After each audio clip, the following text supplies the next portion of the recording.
So yun guys, pero medyo parang ang haba masyado nung tawag dito, ng mga na-create nating video. So please guys, watch it carefully and paulit-ulit nyo na lang siya because yun nga, siguro yung concept is hindi ko na siya i-elaborate masyado and doon na lang siguro tayo sa pag-analyze ng problem. So for number 12 daw. Okay, for number 12. Okay, guys, for number 12, cars A and B are traveling in the same direction at the same speed of 70 kph along the level road with car A 150 meter ahead of car B. Car A decelerates at a rate of 2 meter per second square. Okay, from this instant up to the time B overtakes A, how far has car A traveled? So by problem, parang ang overwhelming niya, nakakapagod siya i-solve for 1 point, di ba? But again guys, every point is mahalaga. So as long as kaya nyo siyang i-analyze and ma-solve, gawin nyo. Okay, so siguro unahin na muna natin guys, 'di ba? Same sila ng ang tawag dito, traveling in the same direction at the same speed. Siguro yung kph, gawin na lang natin siyang muna natin siya. So yung 70 kph, 70 km per hour. Okay, muna natin siya, i-convert muna natin siya. Okay, in every 1 kilometer, there's 1,000 meter. Okay, in every 1 hour, there's 3,600 seconds. Cancel, matitira is meter per second. So, ilan yun? So, this will yield 19.44 meter per second. Okay, now guys, what I want you to do is to i-separate muna yung instant ng car A and car B. For car A, ang initial position ng car A natin is equal to 150 meters. Okay? Ngayon naman, ang initial position ng car A natin is simply equal to 19.44, same lang sila ng car B, meter per second. Okay? At ang given dito guys, that AA is equal to negative 2 meter per second square. This will give us na sinabi lang sa atin guys dito na ang tawag dito, sinabi lang sa atin dito guys na nag-decelerate. For car B naman, okay, ang initial position ng car B is at rest. Tama? Or zero. Hindi siya at rest. Okay, hindi siya at rest. Pero gumagalaw na sila, but by the time na inobserve mo sila, ang reference point mo kasi dito is the car B. And then for the velocity ng V naman is equal to 19.44. And for the acceleration ng B, okay, is equal to 0. Paano po naging 0, sir? Kasi sinabi dyan that the velocity of B, okay, ano tawag dito? From this car A traveling direction the same speed along a level road with car A 150 meter. Okay, A decelerates at a rate of 2 meter per second square. And guys, sinabi dito na wala namang sinabi kung nag-accelerate yung B natin. Therefore, i-assume natin na constant yung velocity niya. Kapag constant yung velocity mo, wala kang acceleration. Paano ba constant? Ibig sabihin, halimbawa, for your initial position S1, ang V mo is 5 meter per second square. For the second position S2, ang velocity mo is equal to 5 meter per second square as well. Kasi nga, ma-under na siya nung in-observe mo, kaya ganyan, from position 1 na 0, na point of observation, ma-under na siya in 5 meter per second square, at constant lang yung velocity mo. Therefore, 5 minus 5 simply equal to, di ba 5 minus 5 over time yan? Kahit may value yung time natin dyan, magzi-0 pa rin yan. So, ibig sabihin, the acceleration of B is equal to 0. Ngayon ang tinatanong sa atin, from this instant up the time B overtakes, how far has car traveled? Okay, how far daw, gano'n daw ka car A traveled. Ibig sabihin, ang instant sa tinutukoy sa atin is by the time guys na ito yung car A, ito yung car B na nag-overtake si B, time B overtakes A. Ibig sabihin, ito yung time guys na nagpantay na sila. Ano yan? Ano yung time na yan? Okay? Sa time bakit yan yung kino-consider natin? Kasi at that point, dun yung gagamitin natin na time sa pagkuha ng position kung gano'n na ba yung kalayo nung na-travel nung A natin. Tama? Gano'n na ba kalayo yung na-travel na to? Nagkakaintindihan? So, ibig sabihin pala, hanapin daw natin yung time kung saan sila nagpantay. Okay? So, ibig sabihin, pag-i-equatein natin yung time na yun. Para mapalitaw natin time, guys, basically for A,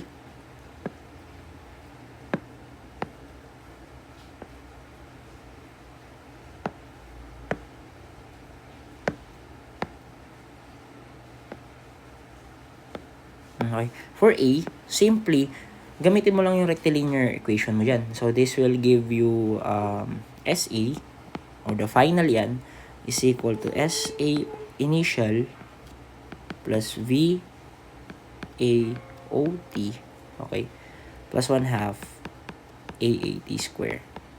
Okay? So, basically, guys, this will give you SA is equal to 150 plus 19.44T plus 1/2 negative 2T square. Okay, so simplifying, this will give you SA is equal to 150 plus 19.44T. 1/2 times negative 2 is negative 1. So, negative 1T. Negative T square na lang. So, negative T square. So, this will give your equation number 1. Nagkakaintindihan? And now, guys, what you need to do is for B naman. Okay?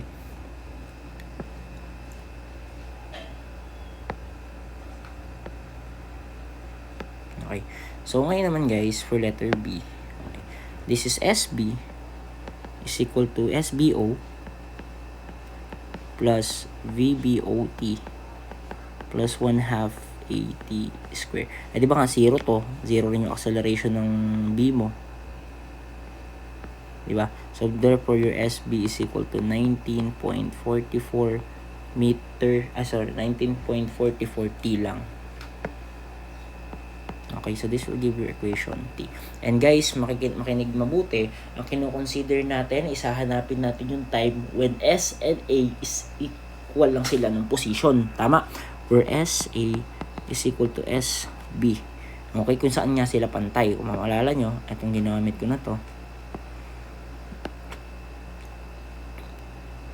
Okay, kung saan sila nagpantay. So, ibig sabihin, ayun na yun. From the location, position kasi yan yung S natin, guys. Position, it is not a distance. Sabi nyo, sir, magkaiba yan, di ba? Magkaiba sila ng distance na travel. Magkaiba nga. Pero ang kino-consider natin, guys, when we're solving for the, yung S kasi natin dito is the position. Kaya nga tayo merong SA, saka SA or the initial, the final position. So, hindi siya distance. Basically, position siya. Ang position yung tinutukoy natin dito kung saan siya nag-equal. So, kailangan nating hanapin yung time kung saan ba nag-equal yung position na yun. Okay? So, ibig sabihin, this will yield 150 plus 19.44T minus T square is equal to 19.44T. Okay? So, basically, makukuha natin yung time is equal to 12.247 seconds. Sabi, ito daw yung time kung saan sila nagpantay. Ito yung time kung saan sila nagpantay. Ngayon, ang tinatanong kasi is the distance ng A. Okay? Total distance na na-travel ng A. So, ibig sabihin, kung titingnan nyo mabuti, okay, that SA, tinanong mo tayo, that SA simply equal to 150, okay, plus 19.44. Ito guys is a function ng T, tama ba? Minus T square. So, pagka kinuha natin yan, this will yield 150 plus 19.44, 12.247 minus 12.247 square. So, ilan ngayon yung makukuha natin as SA? Makukuha natin dito, guys, is 238.2 145 meters. At kung makikita nyo, nandun yun sa may sagot natin. Okay? Pero guys, ang tinutukoy kasi natin dito, makinig kayo mabuti, is that ano ba yung total distance na na-travel niya from the point of observation. Ang initial position niya guys is 150 meters ahead siya of car B. So yun yung from that instance, yun yung kailangan mong i-consider. So ibig sabihin, mula doon sa 150, nagpunta ka sa 238. Ibig sabihin, from 150 position mo, nagpunta ka sa 238. Ilan ngayon yung distance na na-cover mo dyan? So, can we say the 238.145 meters minus 150, ano ngayon yung magiging sagot? Kung may nakapagsagot ng 238.145, mali yun. Please analyze the problems carefully such that, alam niyo guys, sa CFE pala, ngayon ko lang din na-realize, is marami siyang panlito. Okay? Meters. Okay. Ayun yung magiging sagot natin. So, basically, makukuha mo yung 88.145 meters. That's for number 12. For number 13 naman, a ball is dropped. For number 13, a ball is dropped from a height of 60 meters above the ground. So, this is number 13. Tuloy-tuloy na tayo guys, ano? Kayo na lang bahala mag-pause and resume. For number 13, a ball is dropped from a height of 60 meters above the ground. So, ibig sabihin, ito yung ball mo, nalaglag doon, the ground, this is 60 meters. Okay? And then guys, how long does it take to hit the ground with final velocity of 110 meters? So, ibig sabihin, ang initial velocity mo dito is simply 0. Your final velocity is equal to 110. Kapag how long yung tinutukoy, ibig sabihin, time yung hinahanap. Okay? Now guys, if we're going to get that, basically, at meron kang position, ibig sabihin kailangan mo position time relation. So, S is equal to initial position, SO,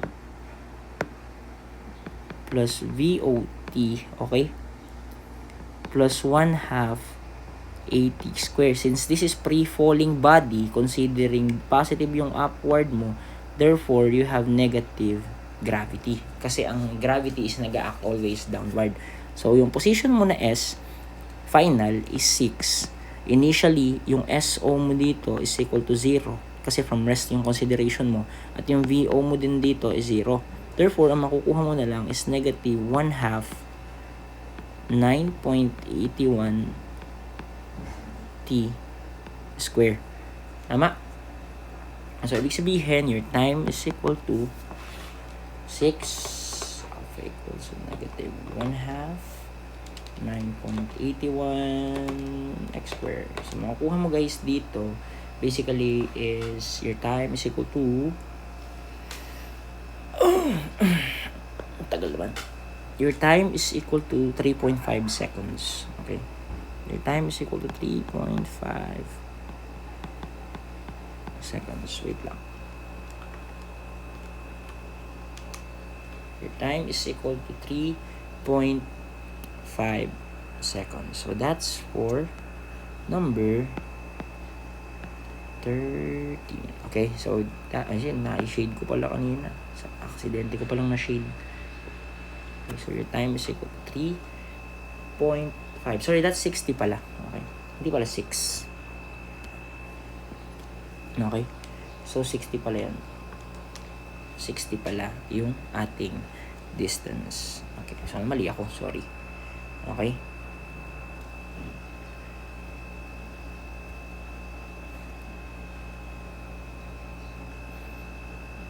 Okay.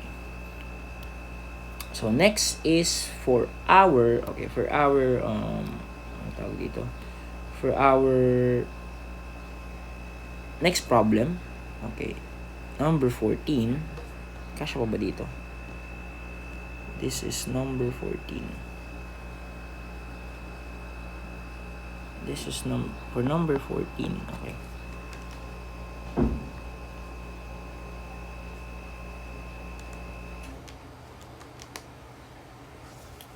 For number 14, okay. And by the way guys, ito yung datum mo, okay.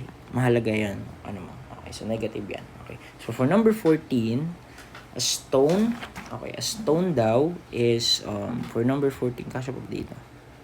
Huwag nasa taas na lang.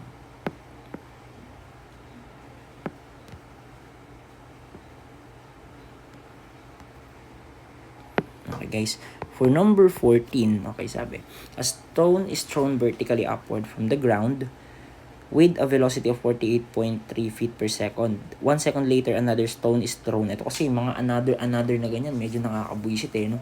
How far? Vertically upward with a velocity of 96.6 feet per second. Ibig sabihin, una daw, may binato ka na isang bato, and after 1 second, okay, and after 1 second, tsaka daw, nagbato ka ulit ng another stone, which is ang velocity is 96.6 feet. Ang tanong is how far above the ground will the stone be at the same level? Ibig sabihin, saan daw sila, or at what time, or at what instance, at what distance from the ground sila magpapantay. Kasi at certain point in time, nakaka-catch up yung ball number o yung stone number 2 dun sa stone number 1 at a given instant, magpapantay yung dalawa. So, isulat muna siguro natin that the VO is equal to, the V1, let's say V1 is the stone 1, okay? The V1 is equal to 48.3 feet per sec, and for V2 is 96.6 feet per second. Okay guys, now kung okay na, let's proceed, okay? Ngayon, ang hinahanap sa atin is the function of position. Ibig sabihin, ano daw yung y2 natin? Di ba yan yung condition natin? Okay, ibig sabihin, ano yung distance na magpapantay sila. Tama? So, ibig sabihin, isulat na natin yung condition nung function ng dalawa.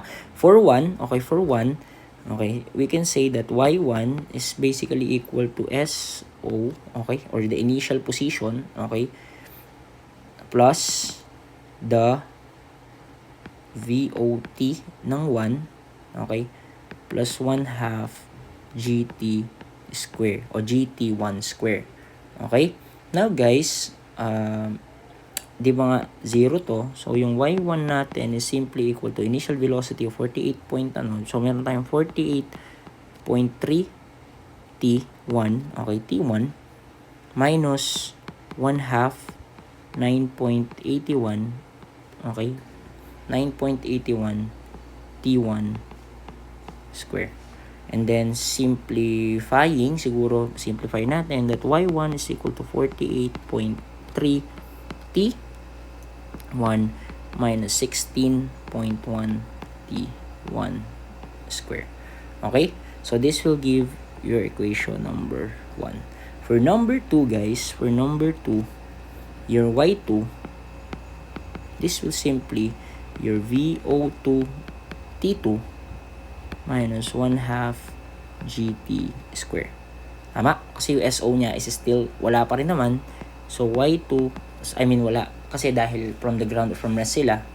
So, y2 is equal to 96.6 T2 minus 16.1. Gayahin ko na lang kasi same lang naman. T2 square. So, this will give your equation number 2. Ngayon guys, kung mapansin nyo, dalawa yung unknown natin. Actually, tatlo. The y2, although equal kasi yung y natin, magiging dalawa yung unknown natin dito. The t2 and the t1. At hindi natin siya masosolve. Ngayon, kailangan mo i-relate yung t1 to t2. Diba ang condition natin is 1 second later, another stone is thrown. Diba? Another stone is thrown. Nauna daw, iba to yung stone 1 with velocity of 48.3. And at a certain 1 second later, tsaka palang binato yung yung stone number 2. So can we say guys that stone 2 is thrown 1 second later? Flight time ng T2 natin or flight time ng stone 2 natin is 1 second less than the T1. Ibig sabihin, kung binato to, so ibig sabihin yung T2 natin is equal to T1 minus 1. Kung binato guys, kung ang flight time ng stone 1 natin is 3 seconds, 'di ba? 3 seconds, so nagbibilang yung 1 2 3. Nung nakarating na ng 1 second yung ball number 1, tsaka palang ibinato guys yung ball number 2. Ibig sabihin, delayed ng 1 second yung ball number 2. So, kung nakaka 3 seconds na ng flight yung nakaka 3 seconds na ng flight yung stone number 1, yung stone number 2, nakaka 2 seconds pa lang. So, kung pwede na ba natin i-relate yan? So, if we have y1 is equal to y2, pag-equating mo lang yung equation 1 is equal to equation 2. And note that t2 is equal to t1 minus 1. So, ibig sabihin lang nun, we have 48.3. Ang t1 natin is t1 as is, minus 16.1 t1 square is simply equal to 96.6. Ang t2 natin, di ba? Ito yun guys. Ang t2 natin is t1 minus 1. So, t1 minus 1 minus 16.1 t1 minus 1 square. So, ibig sabihin, ang t1 natin, this will be equal to 1.4 seconds. Basta ganyan yan, 48.3 x minus 16.1 x square. Okay, 96.6 x minus 1 minus 16.1 x minus 1 square. So, ilan ngayon yan? So, 1.4 seconds nga. At hindi naman time yung hinahanap sa atin. Ang hinahanap sa atin, guys, is yung distance kung saan sila nagpapantay. So, either use equation 1 or equation 2 at time is equal to 1.4 seconds. Yun yung instance, guys, kung saan sila nagpantay. At 1.4 seconds, pagkabato ng dalawa, nagpantay na sila.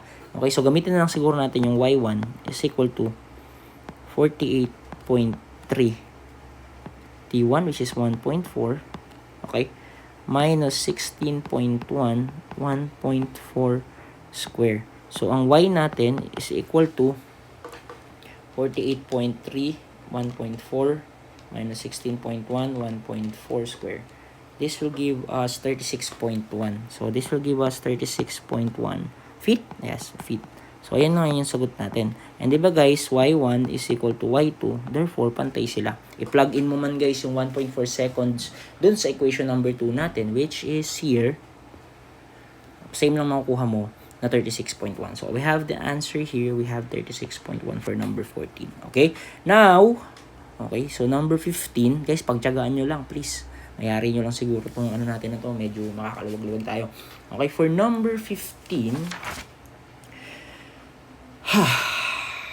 Nakapagod ah. For number 15 guys, during a test, rocket travels upward, okay?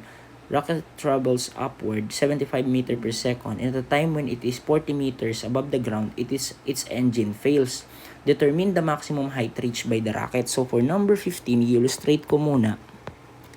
Ito ngayon guys, yung level ground natin. Ngayon, nung pagka, ng rocket, nag-travel siya 40 meters. Okay, yan. And nagta-travel daw siya, ang velocity ng rocket natin is 75 meter per second. Guys, kahit mamatay yung engine yan, hindi ba naman pag pinatay mo ba yung engine yan, ang mangyayari ba dyan is, anong tawag dito? Ang mangyayari ba dyan is bigla na lang babagsak. Di ba? Nag-fire ka ng rocket, pang! Tapos nagpatay engine, bigla mong babagsak na gano'n yan. Siyempre, hindi.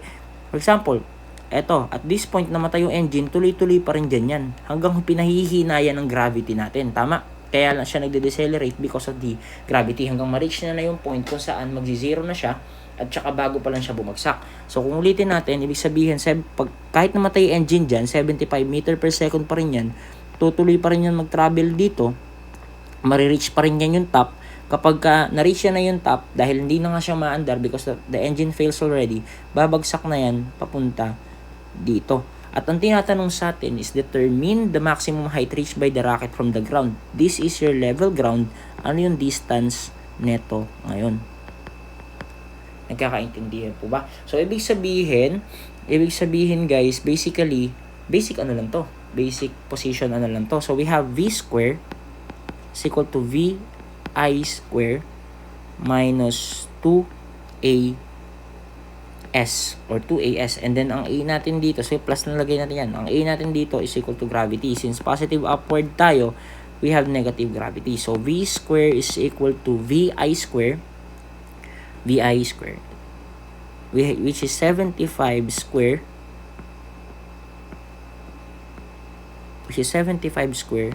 plus 2, negative 9.81. Okay, negative 9.81 SF minus 0. Okay? Yun ang consideration natin dito. So, basically guys, so this is solution number 1. Sige, solution number 1. Okay? SF minus SI yun. So, ibig sabihin, this will yield 0 kasi nga nasa peak tayo, di ba? Ito, ang VF natin at this point is 0. So, ibig sabihin, nakukuha mo na ngayon yung SF mo, which is equal to 75 square minus 2, 9.81 SF. Makukuha mo that this will be 286.697 meters. Lumitaw. Eshinade mong mahusay ka. Kaya hindi ka pala. Hindi pala lumitaw. Okay, hindi mo pa siya lilitaw. Baka nakaset na maging 286 yan o baka lumitaw. Just in case, paano ba ito? Ano ba ibalik to? Paano ba yan?